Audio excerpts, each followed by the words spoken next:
गणेश जी के आगे किसी के कोई शस्त्र का भाव ताव नहीं। अब महाराज किसी का पैर टूटा, किसी का माथा फूटा, सारे गण महादेव के पास आते हैं। इतने में इंद्र आदि देवता आते हैं, कहें प्रभु आज मैंने देखा आपके गणों का हालत, कौन ऐसी धृष्टता कर रहा है?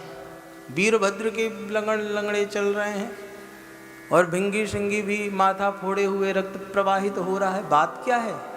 अब भगवान को भी बुरा लगा, कहा भाई ये तो अब इज्जत की सवाल आ गई, ये तो पिट के आ गए शिव के गण और कौन पीट रहा है? तो इतने में उनके ऊपर भी आफत आनी थी। इंद्र ने कहा प्रभु अगर इच्छा हो तो हम जाके देखें। कहा हाँ तुरंत। अब इंद्र आदि देवता कुबेर इत्यादि सब पहुंच गए, वरुण देव, अरुण देव, अग्नि, सबने अपने अपने शक्ति का बखान किया। कहा देखो आप लोग बड़े हो, हम आपको पीटना नहीं चाहते, इसलिए ऐसा करते हैं ये पत्ता रख देते हैं, अब इस पत्ते में किसी की हिम्मत हो तो हिला के दिखा दे। अग्निदेव ने अग्नि छोड़ना शुरू किया, वायुदेव ने वायु छोड़ना शुरू किया और वरुण देव आए, उन्होंने भी अपना खूब जल वर्षा कराए। एक पत्ते के एक बाल को भी, एक तिनके को भी हिला नहीं सके। अब उन्हें बड़ा आश्चर्य हुआ तो क्या माजरा, ये कौन है दिव्य महापुरुष? हम जिसको झांकी में दर्शन कर रहे थे वो तो बालक था, महाराज इतनी शक्ति होगी हम नहीं जानते थे। अब दुखी होकर पहुंचते हैं महादेव के पास और आप बीती सब बताते हैं। महादेव आज खड़े भये हैं और गणेश जी के सामने जाके प्रस्तुत भये। यहाँ तक जब आ गई बात, अंदर सूचना पहुंचाती हैं दासियां, माता माता सुनो महादेव स्वयं बाहर आ गए हैं। भैया ने कोई बात नहीं, पिता पुत्र की बात है, बाप बेटे के झगड़े में हम देर में जाएंगे, पहले फैसला हो जाने दो। कुछ देर प्रतीक्षा करती रही, इतने में बात आगे बढ़ गई। गणेश जी पर संधान किया पाशुपतास्त्र का, गणेश जी ने उसको नष्ट कर दिया और भगवान शिव के आसपास जितनी भी मेखलाएं होती हैं शक्तियों की, उन सब को नष्ट कर दिया। भगवान शिव को एक बार क्रोध आया और देखा इतना छोटा सा बालक शिव पर भी हावी हो रहा। उन्होंने अपने शूल का संधान किया है। जैसे ही शूल का संधान किया महाराज, भगवान शिव ने क्रोध में आकर संधान कर दिया। तीनों लोक में ऐसा दिव्य प्रकाश कि मानो भगवान के त्रिनेत्र ही खोल गए हों। गणपति ने यष्टि प्रहारों से सब देवों को अति त्रस्त किया, व्याकुल होकर शिव शंकर ने तब गणपति का सिर काट दिया।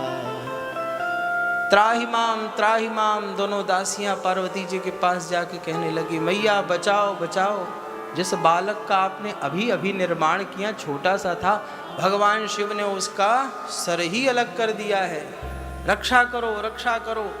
मैया भी क्रोध में आ गई। सारे देवता थर थर कांपने लगे। आज भयंकर रूप में मां पार्वती बाहर आ रही हैं और महाराज ऐसा विकराल रूप देखकर पार्वती मैया का भगवान शिव शरणागत हो गए और जो रक्त निकलने वाला था गणपति जी का, उसको स्तंभन से वहीं रोक दिया कि ये दौड़ के आ रही हैं, अब अवश्य इनका कुछ विशेष भाव होगा। रक्त बहने नहीं दिया।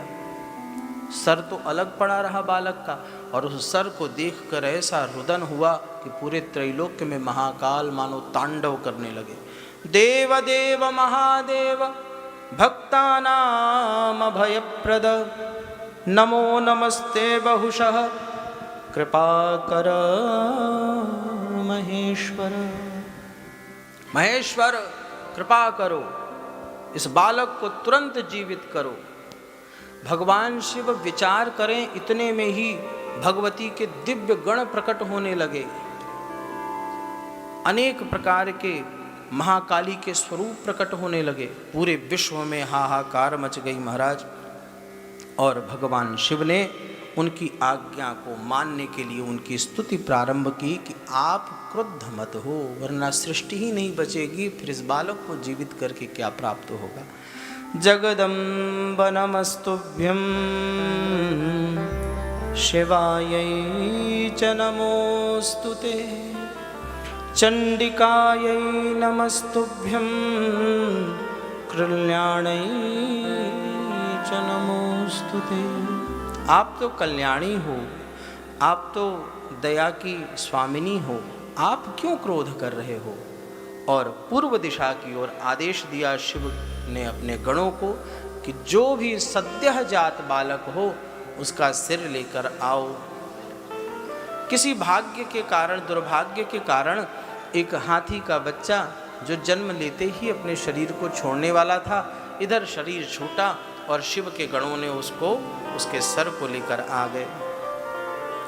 भगवान ने महामंत्र का प्रयोग किया है और देखते ही देखते वह गज का सिर भगवान गणेश में लगा। यहाँ पर स्वयं धन्वंतरी आकर प्रमाणित करते हैं कि उस लगे हुए सिर को इतने अच्छे ढंग से संयोजित किया।